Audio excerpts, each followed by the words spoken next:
United Kingdom, or indeed its government, of what was in the best interest of my country. It was an instinctive outpouring of concern for friends, for relatives, for people in the Ministry of Defense, for example, who work closely alongside their counterparts here in the United States.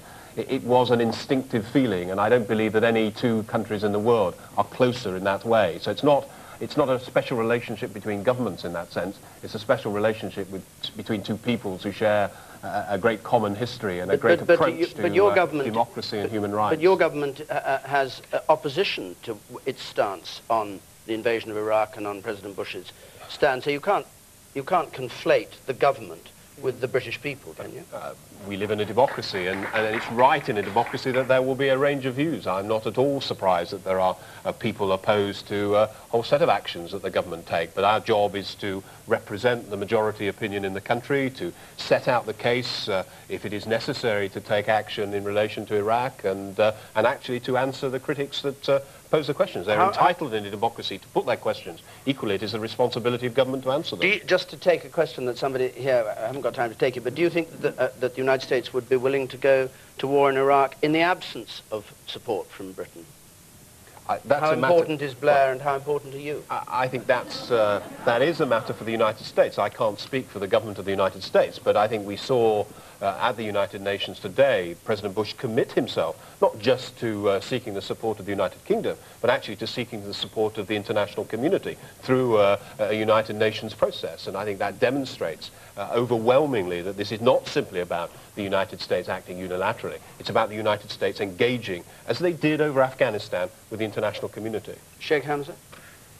You know, again, I think that we're not looking at the real issue here about a war that is possibly going to happen, and it's very likely. And I feel that that's, for me, the most important issue here, is that more innocent people are going to suffer over something that we really are just saying, you know, he might. And in the last 10 years, he has not. He is setting up his son to be an inheritor. I think he knows very well what the United States can do. The United States can basically create a massive explosion in Iraq, as it has done before, wipe out what's left of their infrastructure. And I just feel that Saddam Hussein, even though there's nobody here that will defend him, I certainly would not defend him. I would like to see him gone. Most of the Arabs would like to see him gone. But to take him out now, I think, is going to further polarize an already polarized world. Can I now ask you to answer the question? About this question? Yes. Well, I think it's sad. Whether it's about the relationship between how important Britain is. I think that it's sad to see that Britain, the Lion of Britain, become a feather in the American eagle. I would like to see Britain be a moral voice once again. Some of the greatest progressive traditions in Western civilization came out of Britain. And I would like to see, because Britain, they are great friends of America, and I feel that it is friends that can give sincere advice. It's not enemies. And I think Tony Blair is of heroic quality, willing to do what's right, irrespective of the opposition of some people in his party who are at the fringe, I believe. They need him more than he needs them. What do you make of what the French president said, which is, well, he's moved in favor. It's not the French and the Germans on one side and Bush and Blair on the other. It's Bush and Blair on one side and all the others on the other side. That's not true. Chirac has changed his position and is much closer today to Bush than he was a week ago. The fact is, I think that Bush has been brilliant, because what he has said as a result of everything prior to the UN and now at the UN, he's saying the ball's in your court. If you bring this man to the table where he carries out all of the requirements that he submitted to when we defeated him in '91, then there's no problem. But if you are unwilling, and they have been unwilling for 10 years, if you, the UN, are unwilling to do your duty, we will do it. Okay. We will not stand by and be subject to a nuclear attack at a later time. The man in the blue shirt there in the third row. Yes, there's a great discussion here about Iraq, but I haven't heard about, say, Syria or Sudan or other areas which have known terrorist tendencies. Does that mean that we, after we invade Iraq, should we also make plans to start invading? Depends on if they're threats. For example, threats to our national security. Bush said something that was remarkable early on. He said, we're going to go after the terrorists and the countries that harbor them. when we take out Iraq, these other countries will no longer, in my judgment, harbor terrorists. Saudi Arabia. The man on the right there, in the yellow shirt. You, sir. Yes. Don't you think the Bush administration looks a bit incompetent in that it's taken till now to say what he said today? If he'd said it 3 months ago, he wouldn't have had half the opposition that he's had. You think it was late in the day to... Yeah, why do you think it was so late? I don't know, internal policy decisions or arguments. From your accent, it's not difficult to discern that you sound British. What do you think about the question that was asked about whether Britain's role in all this is important or just a way of making Britain feel important by tagging along with the United States? What's your view? A bit of both. That doesn't get us very far.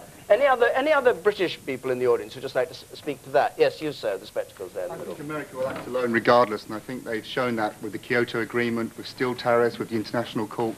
So I think it's going to happen. Okay. America will attack. Okay, yes.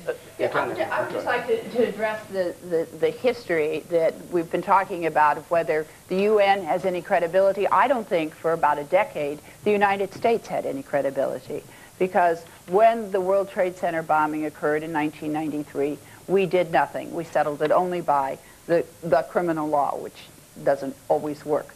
When our ship was bombed, the coal was bombed, we did nothing.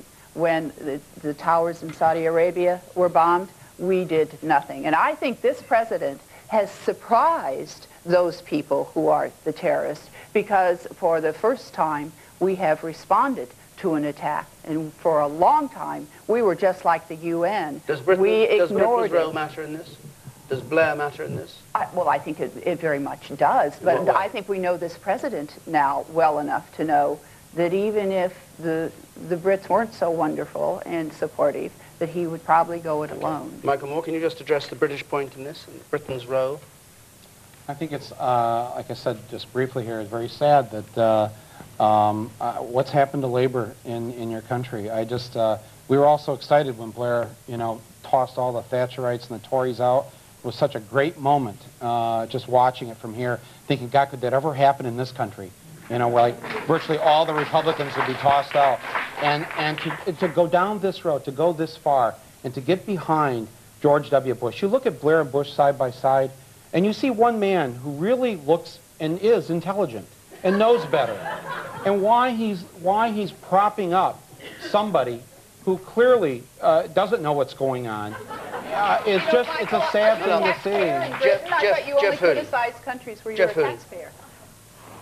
I've talked about the special relationship, but I think it goes further than the instinctive concern that the UK people had for people in the United States. It is also about working closely with a government that thinks very much alike. But what Mr. Moore said was that you had a clever Prime Minister supporting a stupid President. I didn't. Can I talk about that? I don't accept that for a moment. These guys used to be the good guys. Let me respond to that. Okay, Let me just tell you something. The radical left has said the same thing about Ronald Reagan, and then they found 600 handwritten speeches, and everybody said, the guy is very smart. They don't like Bush, so instead of dealing with him on substantive issues, what they'll do is try to denigrate him and dehumanize him. I am saying, you lost.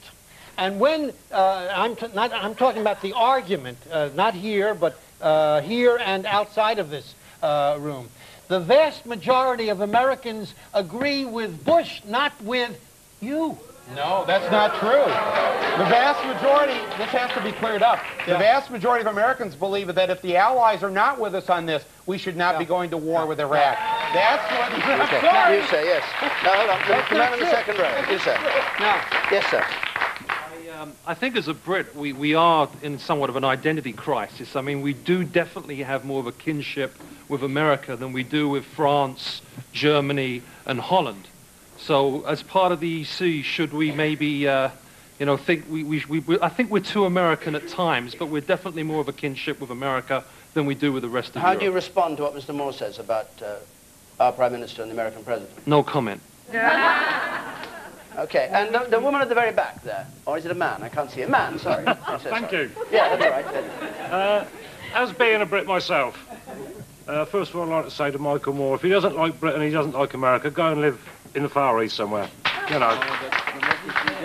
You're running down this country, you're running down the Western world. If you don't like it, get out. And we should... Hold on. No, let him speak, Mr. Moore, yes. And the Brits should be backing whatever the Americans want to do it now. Remember 1938. You see, I think, can I answer that? I think that that's part of your problem, is the ghost of Chamberlain. And you got to get over it. You made one mistake, you know? It's okay. It's sad that you made it. But for Blair to be worrying, to try and invent that, well, this may happen, or it could happen. If we introduce the doctrine of a preemptive strike for something that, as we look into the crystal ball, may happen, when they've not presented one shred of evidence of these potential nuclear devices that Ed talked about. All right, we've been round this ground. We're coming to the end. I wanted just to put a question. We're in than questioning your government. We're in New York, and I want a question from Laura Burton Fairbrother, please. What do you feel would be, personally, a suitable tribute to the heroes and the victims of the terror attacks at the sites of the fallen World Trade Center? Sheik Hamza. Well, that's probably some of the most expensive property in Manhattan, and I would think that it would be a great testimony if this country did decide to make it a memorial. Just do nothing there. Yes. Ed Koch?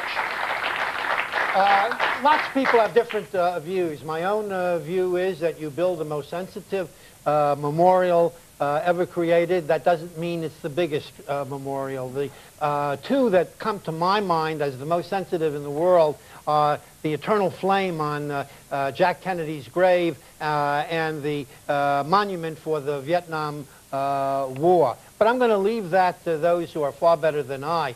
But one of the great monuments is to have 50,000 people once again in that area working and showing the terrorists, you can't defeat New York. We have spines of steel. Okay. Michael Moore. I think it should be a memorial. I don't think there should be commerce there. Ed, you know, I'm sure I know you have very strong beliefs, and I think a lot of the people watching the show do. You have to ask yourself, are your beliefs so strong that you would fly yourself into a building at 500 miles an hour? Because if your enemy's beliefs are, who wins that war? Then you're dealing with animals. Let me just finish. Animals. What we need, they're human beings who have committed an act of mass murder. Okay. But let me just finish my point. And a mass murderer. The best memorial we can give to the dead here is to not reduce our freedoms and shred our civil liberties here at home, but to increase our freedoms, to show the world that this is a free country, and not to become a more closed society and to like Bush and Ashcroft and the others have done. You are Victoria, all right, hold on, Victoria. Platitude that I don't even know how to put a body on. Not a platitude. We have new laws now that have taken away certain freedoms that we've had for 200 years. I think the best memorial that we could leave for those people is to eliminate terrorism and to see to it that the world is safer. Okay. And yes, the woman in the second row from the back there.